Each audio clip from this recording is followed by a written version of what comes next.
I wanna be Batman, cause everybody really ain't shit. This is MJar here with MJar Reviews, and I'm bringing you guys the number 9 pick for the top 10 Batman stories of all time. Now, this story is fairly new. It came out I think a year or two ago. I'm not really sure what time it was, but it's fairly new. It's not one of those old stories from the 90s. It's pretty new. So, this story actually made it to my top 10 because it has a character that is one of my personal favorites in it. And a lot of people do not like him, but he's one of my personal favorites. So without any further ado, I'm going to show you the book. Batman and Son. Yes. Now, Damian is one of my favorite characters so far. He's one of my favorite characters. Now, I wind up liking all the annoying characters that everyone else happens to not like. Damian has a lot of qualities that I like about him. He's basically the really outgoing, outspoken, hardcore, headstrong, idiot.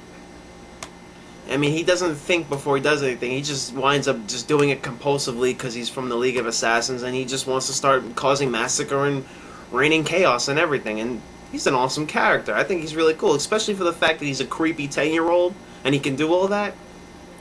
Who wouldn't want that kid as his son? He's an awesome kid. Basically in this, it starts off Batman, doing his thing, and there's actually a scene in here where, Commissioner Gordon, he's poisoned by Joker's, poison, and Joker is beating the crap out of Batman. Now, what we don't know until later on is that it's not really Batman that he's beating up, because this Batman winds up getting up and shooting Joker in the face.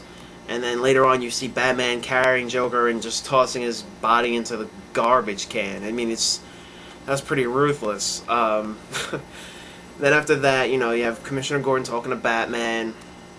Then later on we have Talia. She's wound up talking to Kirk, Dr. Kirk, the guy who who was actually Man-Bat. She wants the serum from him. She wants to actually make a league of her own little Bat ninjas. So she winds up taking, some DNA from him or whatever. She winds up making her own little slew of, Man-Bat ninjas. Batman winds up fighting them. When he winds up fighting them, he finds out that he has a son named Damian. And, she gives him Damian. She's like, get to know your son. He brings him back to Gotham. He introduces him to Alfred and Tim Drake. Tim Drake is not really getting along with Damian, only for the fact that he feels like he's Batman's son, but he also feels that he doesn't like the fact that Damian is a little shady, and he doesn't like the way that Damian comes off. He's very evil looking, you know what I mean? He's like one of those kids who just, you bring home the new kid or like the new dog to the other animals that you own, and it's like they all start barking at it. Whatever. So, later on, Tim Drake, he's looking for Alfred, and he doesn't find him, and he sees Damian with a sword. He winds up asking where's Alfred at. They start getting into a little tussle. They start fighting. Damian whoops out a head out of a bag. And it winds up being like a criminal that Batman and everyone's been looking for, called, I think, the Spook. Yeah, the Spook. And, whatchamacallit, he winds up pulling the head out of his bag, and he has a grenade in the mouth. He winds up making it explode. I mean, this kid is freaking insane. How can you not like Damian? He winds up kicking Tim Drake's ass. He winds up throwing him through the display of Jason Todd's Robin suit. And it's Jason Todd's because he has those little Aquaman Speedo tights with the scales on it. And he has like the underwear all over him. He has the clothes all over his body. It was just a really massacred battle. He winds up showing up to Batman. He says, yo, your old Robin, he quit. I'm the new Robin. He winds up putting the Robin's, top on. I think it was Jason Todd's top, and he has his regular pants on over it, and he has like a little hoodie. I mean, this kid is crazy as hell. He thinks he's gonna be the new Robin next to his dad. And the one thing that's crazy about Damian is the fact that he's mean and everything and headstrong towards everyone else, but when it comes to Batman, he's just like, yes father, and he's just like very like, submissive to his dad. And it's just really crazy because he basically doesn't really know him that well. But just the fact that he comes up to him, he's just like, yes, father, and just is immediately obedient to his dad is just really crazy.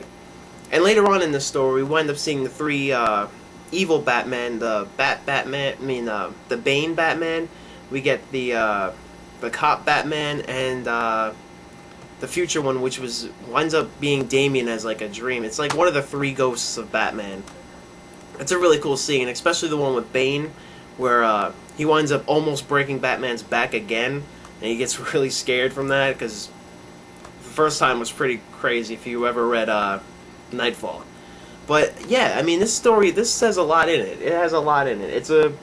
It's really a cool book. I mean, it's got a lot of great art. I mean, I think the art in here is the best of Tim Drake I've ever seen. Usually I don't like the way they draw Tim Drake, but Tim Drake is actually drawn really good in this. I like the whole outfit that he has. It was just a really cool looking Tim Drake in this. Really good looking. The art for this is really good. Damian, his style always changes throughout all comics. He always looks different. Well, you know it's Damian, but he always has like a weird looking face. It's sort of like a mini-me of Bruce Wayne, but it's like really, I don't know, it's just really weird. But it's a really cool story. It's a really cool book.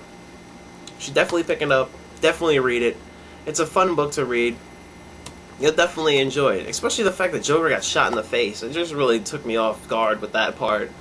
But, yeah, definitely read it. I don't want to spoil a lot more than I already did, but it's a really cool book. There's a lot in it. You'll definitely enjoy it. That's why it makes my top 10 for the countdown of the best Batman stories. So, this is MJO Reviews. I'll catch you guys later.